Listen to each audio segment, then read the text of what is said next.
Hello बच्चों, बहुत बहुत नमस्कार। आप सभी को स्वागत है आपके अपने खूबसूरत यूट्यूब चैनल जे में। और कैसे चल रही है आप लोगों की तैयारी?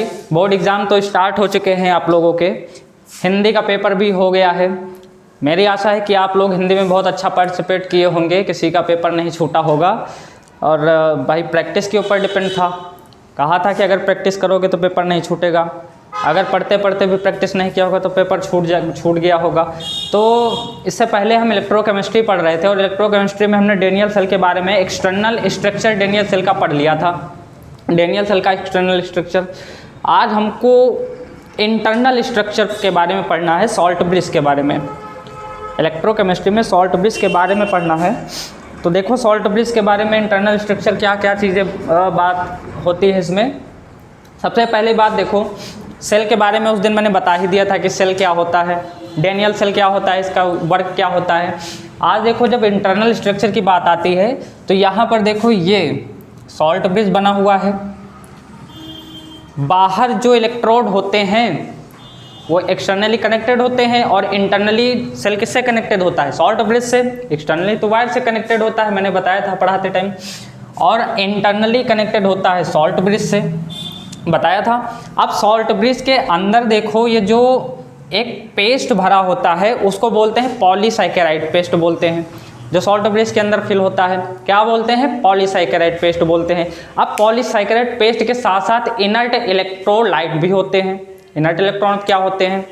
देखो इनर्ट इलेक्ट्रॉन वे होते हैं, लिख दे मैं definition.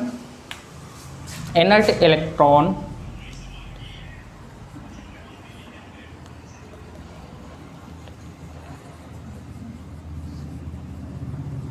inert electrolyte whose ion do not take part in main cell reaction।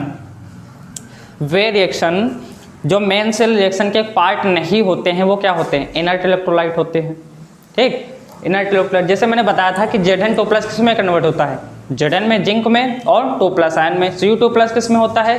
Copper plus 2 electron में। तो जो उसमें रिएक्शन में पार्ट नहीं लेते हैं वो क्या होते हैं? इनर्ट इलेक्ट्रोलाइट होते हैं। और इनर्ट जैसे एग्जाम्पल में बताऊँ इसका,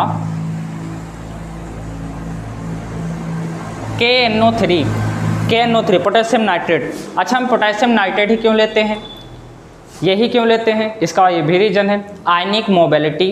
क्या रीज़न है? इसका रीज़न है आयनिक मोबिलिटी। अब आयनिक मोबिलिटी क्या होता है? Ionic mobility, velocity of ion in the solution. Ionic mobility क्या होता है? वेलोसिटी ऑफ आयन,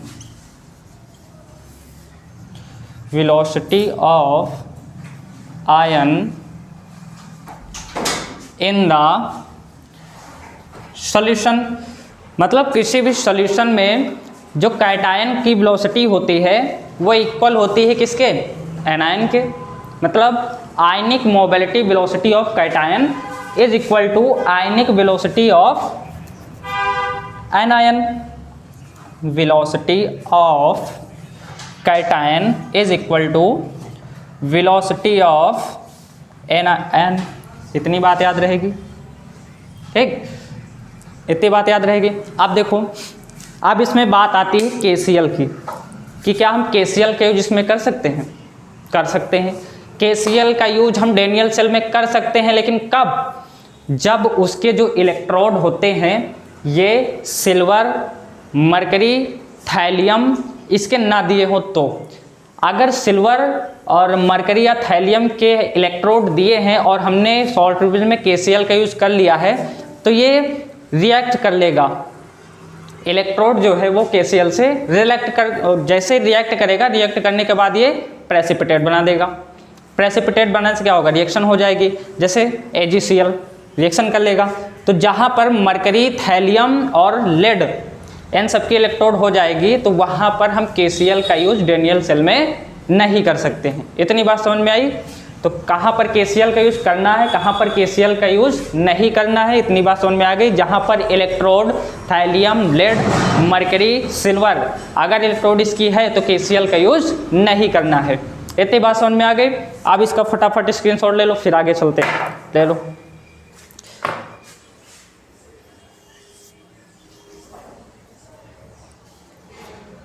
इरेज कर दें। अब आगे देखो, अब इसके मेन फंक्शन देखो। ये तो सॉल्ट बेस के बारे में हो गया। अब इसके मेन फंक्शन क्या होते हैं, देखो इसके मेन फंक्शन क्या होते हैं।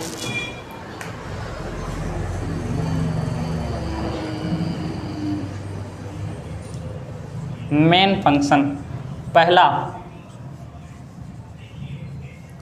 To maintain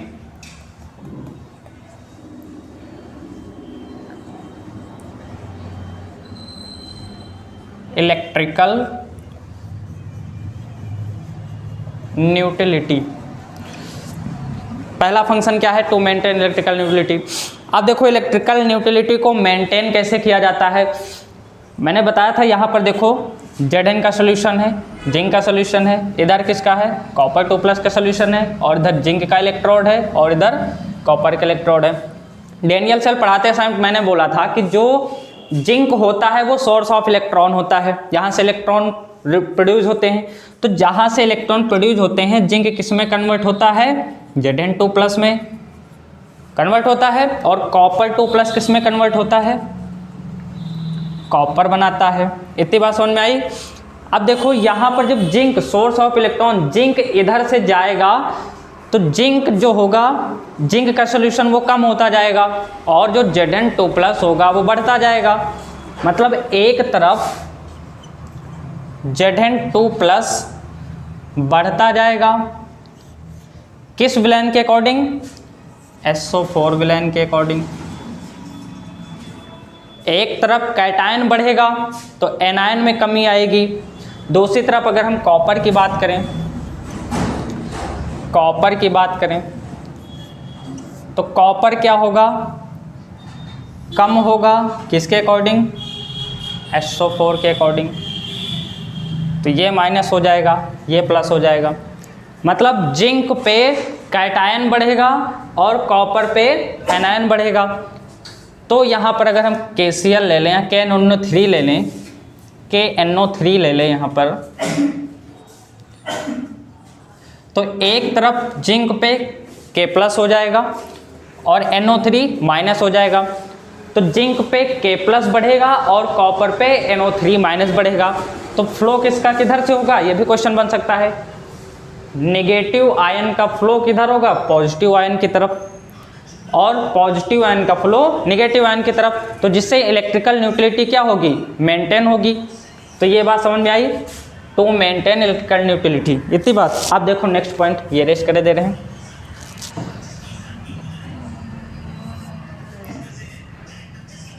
to complete, second point,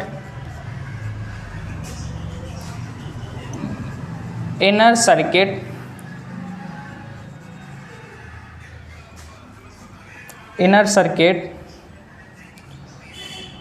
without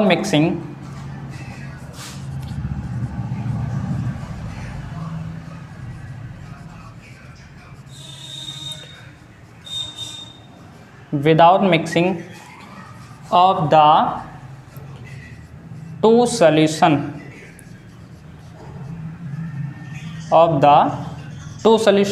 अब देखो अगर इसमें भी सॉल्यूशन ना हो और इसमें भी सॉल्यूशन ना हो, तब इसको सॉल्ट बेस को कनेक्ट कर दिया जाए, विदाउट सॉल्यूशन कनेक्ट कर दिया जाए। ठीक है, 2 पॉइंट हो गए। लिख लो, तीसरा पॉइंट भी बताते हैं।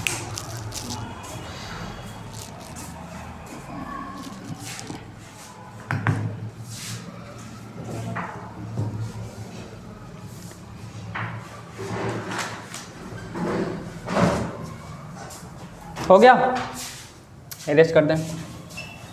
2 पॉइंट हो गए मेन फंक्शन के।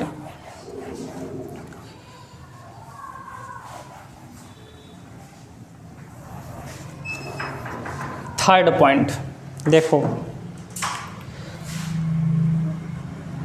To minimise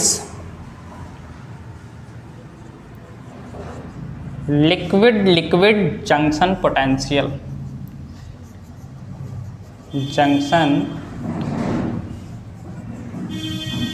to minimise liquid junction potential. अब देखो जंक्शन पोटेंशियल क्या होता है, जंक्शन पोटेंशियल क्या होता है कि जब इलेक्ट्रिकल न्यूट्रलिटी मेंटेन होती है तो पॉजिटिव चार्ज और नेगेटिव चार्ज डेवलप होता है। तो जैसे positive charge negative charge develop होगा तो क्या होगा, जंक्शन पोटेंशियल भी डेवलप होगा। तो जैसे ये जंक्शन पोटेंशियल डेवलप होगा तो ये मेन सेल पोटेंशियल पे इफेक्ट करेगा। तो जब ये मेन सेल पोटेंशियल पे इफेक्ट करेगा तो इसी को इफेक्ट ना करने के लिए क्या किया जाता है, इसको मिनिमाइज किया जाता है, to minimise liquid junction potential. इतनी बात समझ में आई।